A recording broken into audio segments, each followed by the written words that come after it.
Pessoal, tudo bem? O Brasil está fora da Copa do Mundo, é verdade, mas a Copa do Mundo segue, tá bom? Hoje, segunda-feira, teremos jogos e teremos decisão de mais um confronto de quarta de final. Já tem França e Marrocos definidos, Inglaterra e, infelizmente, Noruega, né? E também teremos aí Espanha versus Portugal, o vencedor dessa partida enfrentando Estados Unidos e Bélgica, os jogos que acontecem nessa segunda-feira. Vamos fazer as previsões aqui?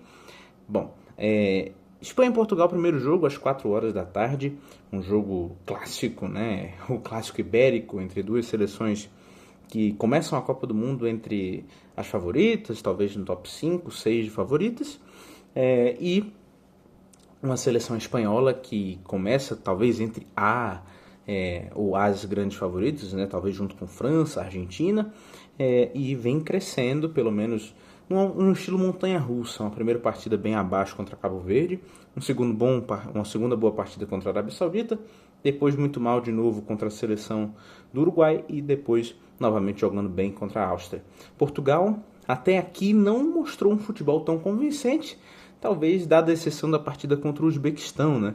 Que, hemos de convir, é uma seleção muito mais abaixo. Inclusive, talvez no mesmo nível ali da Arábia Saudita, mas a Espanha depois enfrentou um time, na teoria, forte, que é a Áustria, e desempenhou. Portugal enfrentou um time teoricamente forte como a Croácia e teve dificuldade para vencer, muita dificuldade. Né? Uma seleção portuguesa que pelo menos achou algum estilo com o Rafael Leão aberto pela esquerda, um jogador mais incisivo, um cara que dá mais oportunidades, que ajuda a criar mais chances, e pode dar dificuldade para esse lado esquerdo da seleção espanhola. A tendência é que a Espanha tenha a bola, a Espanha faça aquele jogo opressivo de recuperar a bola em segundos e colocar Portugal na roda, né? Trocar passes infinitamente até achar alguma oportunidade. O jogo de Portugal vai ser tentar achar um contra-ataque, né? O meio-campo de Portugal é muito qualificado para manter a bola em determinados momentos e para ter as achadas também. Agora, Portugal, quando viu um outro time dominante, ou quando teve um jogo de mais trocação, tanto contra a Croácia, tanto contra a Colômbia, foi lento, foi difícil de encontrar boas chances em contra-ataque, sempre saía da pressão e custava, né, e dar sequência à jogada. É uma seleção que tem dificuldade nesse sentido. A Espanha também não é um time muito veloz, né? Mas se espera de um time que vai enfrentá-la que saiba aproveitar bem os espaços e os erros que a Espanha deixa, que a Espanha cometa, principalmente porque a gente viu que a Espanha deu brechas para a Áustria, por exemplo, e a seleção austríaca não tinha qualidade suficiente para aproveitar. Eu acho que é um jogo que a Espanha é favorita, né? Mas não daria Portugal como morto, não, porque o time tem muita qualidade, né? A gente viu esses dois times treinados pelos mesmos treinadores no ano passado, em 2025, decidirem a Nations League, né? Competição disputada entre times europeus quando não há disputa de eliminatórios, né? E Portugal foi campeão da Nations League, venceu a final contra a Espanha, nos pênaltis, é bem verdade, talvez é um cenário que possa vir a acontecer novamente, mas muito utilizando-se do jogo dos seus lados de campo, né? Principalmente com o Nuno Mendes sendo um foguete que ele costuma ser por aquele lado esquerdo. Acho que vai ser algo muito importante, ainda mais se ele jogar junto com o Rafael Leão por aquele lado. O lado direito com Pedro Neto e João Cancelo é menos forte, né? Menos acelerado, digamos, mas ainda pode ser uma peça perigosa para Portugal. A Espanha é um time mais dominante, prevejo que esse time da Espanha vence por...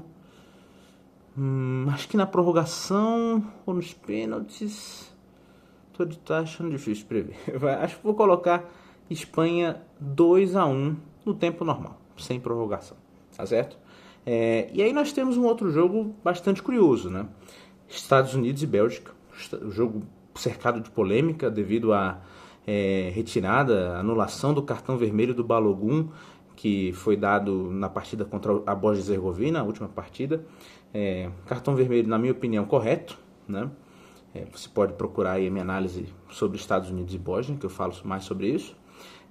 Agora, o mais importante, o mais preocupante é que foi um cartão vermelho retirado após uma pressão política, né? Não foi uma questão uma questão arbitral, não foi uma questão da decisão da equipe de arbitragem da FIFA, não. Foi uma questão de uma ligação que Donald Trump, presidente dos Estados Unidos, fez para Gianni Infantino, e ele teria pedido para que se fosse revisado e o cartão foi retirado.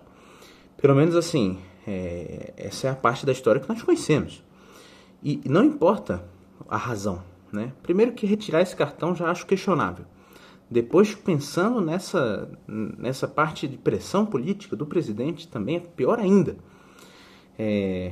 Os Estados Unidos teriam dificuldade sem o Balogun. É um jogador importante para esse time. Então, muito preocupante porque abre um precedente e também porque cria uma injustiça tremenda, né? O justo é que o cartão fosse cumprido e ele não será. Mas sobre o jogo em si, acho que tivesse ou não o cartão, pelo que jogaram até aqui, eu vejo a seleção estadunidense um pouco melhor. Os Estados Unidos são um time bastante intenso. Acho que a Bélgica até aqui não enfrentou um time com tanta intensidade quanto a seleção norte-americana. O mais próximo disso foi Senegal, que por mais que fosse dominante no jogo contra a Bélgica e realmente criasse tanta dificuldade quanto eu imagino que a Bélgica tem nesse primeiro momento, acho que o Senegal perdeu um pouco do gás, né? Os Estados Unidos também costumam perder um pouco de gás, mas eu acho que os Estados Unidos costumam ter mais intensidade, ter mais presença no campo do adversário, mais movimentações, por exemplo, do que teve o Senegal naquela partida, né? É um time bastante qualificado, treinado pelo Maurício Pochettino, que pode sim dar dificuldade para essa Bélgica, algo que seria bem curioso, né? Considerando que a Bélgica venceu os Estados Unidos e em anos recentes seria impossível dizer que os Estados Unidos seriam favoritos contra a Bélgica. Até aqui nós já temos dois dos 3 países séries eliminados, né? A Inglaterra eliminou o México, o Marrocos eliminou o Canadá. Será que os Estados Unidos passam? Na minha opinião, sim. Vou colocar um palpite de 2-1 para a seleção estadunidense na prorrogação. Esse é o meu placar. Acho que a Bélgica é um time bastante limitado, que não tem... que vai mais na base da empurrança do que qualquer outra coisa, né? Não sou muito fã do time do Rúdio Garcia. Então é isso aí, pessoal. Vale lembrar que Portugal e Espanha também já aconteceu outras 2 vezes, tá? Tende a ser um dos melhores jogos dessa fase da Copa do Mundo, pelo menos em nomes, né? Acho que México e Inglaterra foi um grandioso jogo. Não sei se vai superar, mas enfim, vamos ver. No histórico, né? Temos uma vitória para o lado da Espanha, nas oitavas de final em 2010, 1-0, naquela campanha que a Espanha foi campeã do mundo. E outro jogo, os 2 jogos com Cristiano Ronaldo presente, mais um que terá ele, em 2018, o primeiro jogo da fase de grupos entre as 2 equipes, foi um 3-3, naquele que foi talvez o melhor jogo daquela Copa do Mundo. É isso aí, pessoal. Até a próxima.